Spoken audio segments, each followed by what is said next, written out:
नमस्कार दोस्तों, मेरा नाम है आकाश और आप सभी का एक बार फिर से मेरे YouTube channel A to Z study में बहुत बहुत स्वागत है। और जैसा कि आप लोग जानते हैं कि इस समय मेरे चैनल पर क्लास सेकंड इंग्लिश की पढ़ाई चल रही है और आज की क्लास में मैं आपको पढ़ाऊंगा unit 10 strange talk.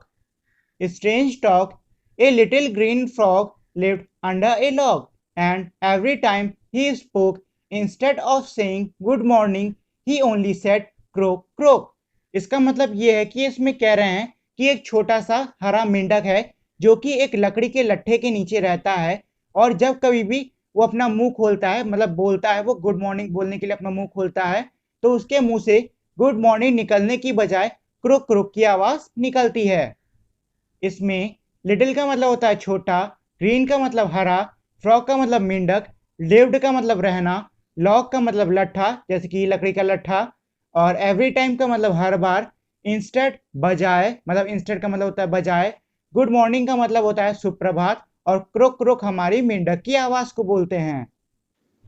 A duck lived by the waterside, and little did he lack. But when we asked, "How do you do?"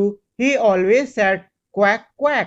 इसका मतलब ये है कि इसमें कह रहे हैं कि एक डक यानी कि एक बत्तख है जो कि पानी के ही किनारे रहती है और उसके पास किसी भी चीज़ की कमी नहीं है। लेकिन जब भी हम लोग उससे पूछते हैं मतलब कि कैसी हो उसके हालचाल के बारे में, तो वो हमेशा जवाब में क्वैक क्वैक ही कहती है। इसमें डक का मतलब होता है बत्तख, लिव्ड का मतलब होता है रहना, वाटर साइड का मतलब होता है पानी के किनारे जैसे कि किसी नदी या तालाब पर, लिटिल का मतलब होता है छोटा, लैक का मतलब होता है कमी, हाउ का मतलब होता है कैसे और क्वैक क्वैक हमारे बत्तख की आवाज को कहते हैं। A little pig lived in a sty, as fat as he could be, and when he asked for dinner, he cried aloud, "Wee, wee." इसका मतलब ये है कि इसमें कह रहे हैं कि एक छोटा सा सुअर जो कि सुअरों के रहने वाला जो तबेला नहीं होता है उसमें रहता है और वो बहुत ही ज्यादा मोटा है, वो इतना ज्यादा मोटा है कि वो उससे ज्यादा मोटा हो ही नहीं सकता है। और जब कभी भी वो रात के खाने के बारे में पूछता है तो वो तेजी से चिल्लाता है, वी वी। लिटिल का मतलब होता है छोटा, पिग का मतलब होता है सुअर, लिव्ड का मतलब होता है रहना और हमारे स्टे जो सुअरों की रहने की जगह है उसको बोलते हैं। फैट का मतलब होता है मोटा, डिनर का मतलब होता है रात का खाना, क्राइड का मतलब होता है चिल्लाना या फिर रोना, अलाउड का मतलब होता है तेजी से और वी हमारे सुअरों की आवाज को ही कहते हैं। Three pups lived in a kennel and loved to make a row. And when they meant, "May we go out?" they said, "Bhow wow, bhow wow." इसका मतलब ये हो गया कि इसमें कह रहा है कि तीन जो छोटे पिल्ले हैं जो कि कुत्ते की घर में रहते हैं मतलब जो कुत्तों का घर होता है उसमें रहते हैं और वो हमेशा एक लाइन में चलना या फिर लकीरें बनाकर रहना पसंद करते हैं। और जब भी वो ये बात बोलते हैं कि क्या हम बाहर जा सकते हैं तो ये बोलने की बजाय वो हमेशा भाव वाव ही बोलते रहते हैं। इसमें थ्री का मतलब होता है तीन, पब का मतलब होता है पिल्ले, कैनल का मतलब होता है कुत्तों का घर, लर्ड का मतलब होता है पसंद करना, रो का मतलब होता है लकीर, मेंट का मतलब होता है मतलब और भाव वाव हम लोग कुत्तों की आवाज को कहते हैं। If all these animals talked as much as little girls and boys, and all of them tried to speak at once, wouldn't it make a noise? इसका मतलब ये है कि ये इसमें कह रहे हैं कि अगर ये सारे जानवर छोटे लड़के और लड़कियों की तरह ही बोलने लग जाएं और वो सारे के सारे एक ही बार में बोलने की कोशिश करें मतलब एक साथ ही बोलने की कोशिश करें तो उनसे बहुत सारा शोर नहीं मचेगा क्या?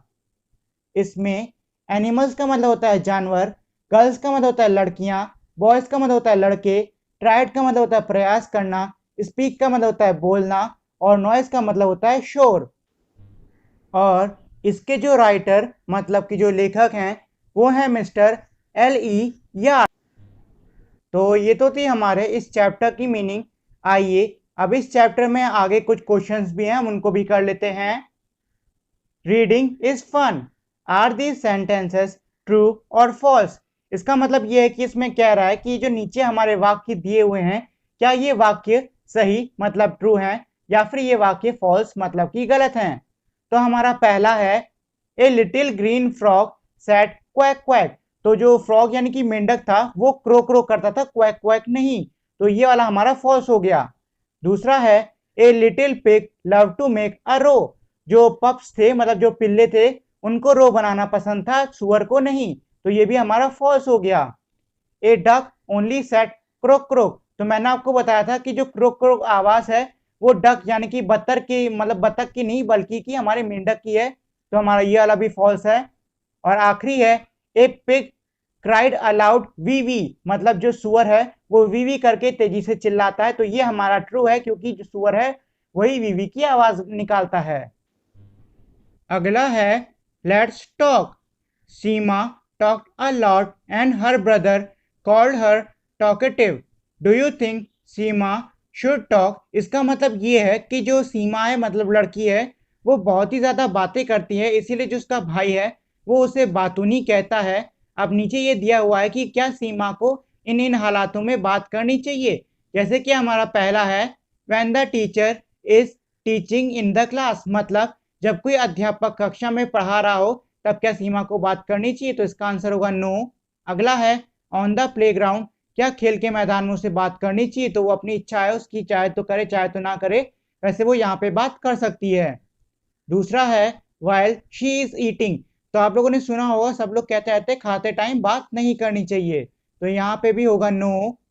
When mother ask her about what happen in the school. इसका मतलब ये है कि जब माँ पूछे कि स्कूल में क्या हुआ है तब उसको बात करनी चाहिए। अगला क्वेश्चन है let's write complete the questions with the word in the box. इसका मतलब ये है कि ये जो हमारे नीचे कुछ 4 क्वेश्चंस दिए हुए हैं आपको इनको पूरा करना होगा ऊपर डिब्बे में दिए हुए शब्दों की मदद से। पहला है इज योर नेम। अब देखिए इज योर नेम मतलब आप किसी का नाम पूछ रहे हो, और जब भी आप किसी का नाम पूछते हो तो आप क्या पूछते हो? What is your name. तो यहां हम लिखेंगे व्हाट। अगला है ओल्ड आर यू। मतलब ये किसी की उम्र पूछ रहा है, और जब भी हम उम्र पूछते हैं तो हम हमेशा लगाते हैं हाउ ओल्ड आर यू। मतलब तुम कितने बूढ़े हो या फिर कितनी तुम्हारी उम्र है। अगला है डू यू प्ले। अब देखिए यहाँ डू यू प्ले में तो काफी सारी चीजें हो सकती हैं, जैसे कि आप लगा सकते हो वेयर डू यू प्ले मतलब तुम कहाँ खेलते हो। व्हेन डू यू प्ले तुम मतलब कब खेलते हो। तो इसमें देखिए एक दिक्कत हो जाएगी, अगर हम यहाँ पर वेयर लगा देते हैं तो हमारा नीचे वाला जो सेंटेंस है ना उसमें लगाने के लिए कुछ बचेगा नहीं, इसीलिए हम इसमें व्हेन लगा देते हैं। व्हेन डू यू प्ले मतलब तुम कब खेलते हो। और हमारा आखिरी है इसमें हमारा वेयर होगा, जैसे कि मैं आपको ऊपर बता ही चुका हूं। वेयर डू यू लिव मतलब तुम कहां रहते हो। अगला क्वेश्चन है टिक द करेक्ट वर्ड। मतलब ये कह रहा है कि जो सही हमारा शब्द है उसको टिक करिए। मतलब आप देख सकते हो नीचे काफी सारे सेंटेंस दिए हुए हैं और उन सेंटेंस के बीच में एक ब्रैकेट है और उस ब्रैकेट के अंदर हमारे 2 वर्ड हैं। अब आपको बताना है कि उन दोनों में से कौन सा वर्ड सही होगा। इसमें हालांकि मैंने टिक करने की जगह पे सर्कल कर दिया है तो उसमें कंफ्यूज मत होइएगा। पहला है वे डिड नॉट। अब देखिए 2 जगह है शूट और शाउट। शूट का मतलब होता है गोली चलाना और शाउट का मतलब होता है चिल्लाना। तो हमें क्लास में क्या नहीं करना चाहिए? मतलब गोली नहीं चलानी चाहिए या फिर चिल्लानी चाहिए। तो देखिए दोनों ही काम नहीं करने चाहिए, लेकिन सीधी सी बात है स्कूल में आपको कोई बंदूक लाने देगा नहीं तो आपको यहाँ पे शाउट पे लगाना होगा। अगला है do you like to drink. अब ये बोल रहा है इसमें कि क्या आप पीना चाहोगे, तो आप क्या पीना चाहते हो, वोटर या फिर वाटर। वोटर देखिए हम उन लोगों को बोलते हैं जो कि मतलब जो वहां मतदान डालने जाते हैं उनको हम बोलते हैं वोटर। तो सीधी सी बात है आप इंसानों को तो नहीं पी सकते ना, आप पी सकते हो पानी को, और पानी को इंग्लिश में हम कहते हैं वाटर। तो यहां हम लगाएंगे वाटर। अगला है ही टायर्ड और ट्राइड। अब देखिए टायर्ड का मतलब होता है थकना, ट्राइड का मतलब होता है प्रयास करना। टू क्लाइम द ट्री मतलब वो थक गया पेड़ चढ़ते हुए या फिर उसने पेड़ चढ़ने का प्रयास किया। तो यहां हम लगाएंगे प्रयास किया मतलब टायर्ड, और सॉरी ट्राइड।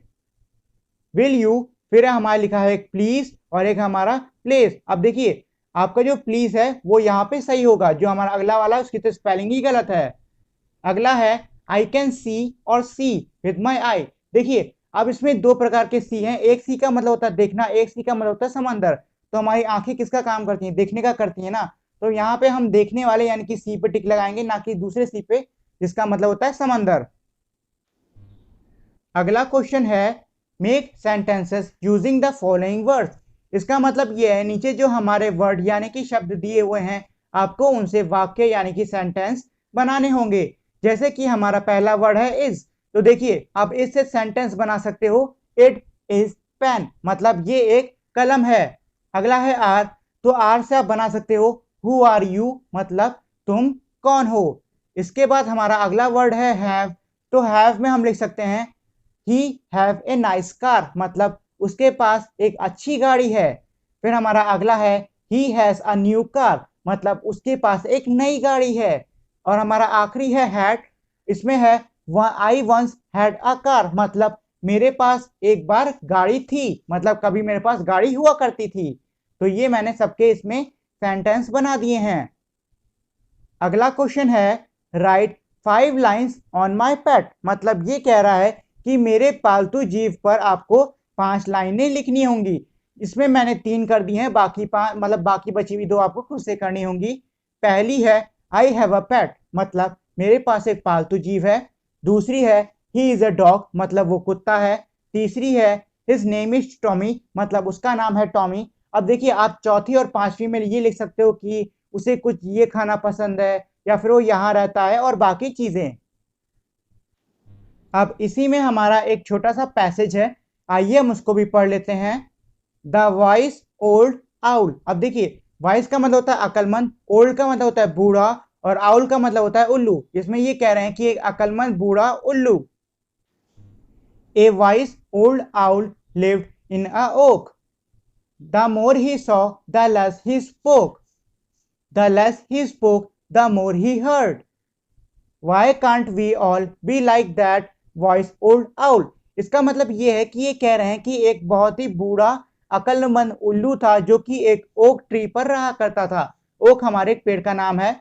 इसमें ये नीचे बोल रहे हैं कि वो जितना ज्यादा देखता वो उतना ही कम बोलता, और फिर कह रहे हैं कि वो जितना ही कम बोलता वो उतना ही ज्यादा सुनता। अब इसमें ये कह रहा है कि हम लोग उसी अक्लमंद जो बूढ़ा उल्लू है उसकी तरह क्यों नहीं रह सकते। इसमें वॉइस का मतलब होता है अक्लमंद, ओल्ड का मतलब होता है बूढ़ा, आउल का मतलब होता है उल्लू, लिव्ड का मतलब होता है रहना, ओक हमारे एक पेड़ का नाम है, मोर का मतलब ज्यादा, लेस का मतलब कम, सौ का मतलब देखना, स्पोक का मतलब बोलना, हर्ड का मतलब सुनना, और लाइक का मतलब होता है किसी को पसंद करना है, किसी के जैसा। अब अगली हमारी एक पिक्चर स्टोरी है, आइए हम इसे भी देख लेते हैं। Look at the picture and tell the story about the talkative turtles. इसका मतलब ये है कि इस तस्वीर को देखिए और बातूनी कछुए के बारे में कहानी बताइए। तो इसमें मतलब इसकी ये कहानी है कि एक बार की बात है, एक बातूनी कछुआ रहा करता था, मतलब एक कछुआ था जिसे बात करने की बहुत ज्यादा आदत थी। उसके 2 दोस्त थे और वो दोनों हंस यानी कि स्वान थे। एक बार वो लोग जहाँ मतलब जिस झील के किनारे रहा करते थे वहां पर सूखा पड़ा, और जो झील थी वो वहां की सूख गई।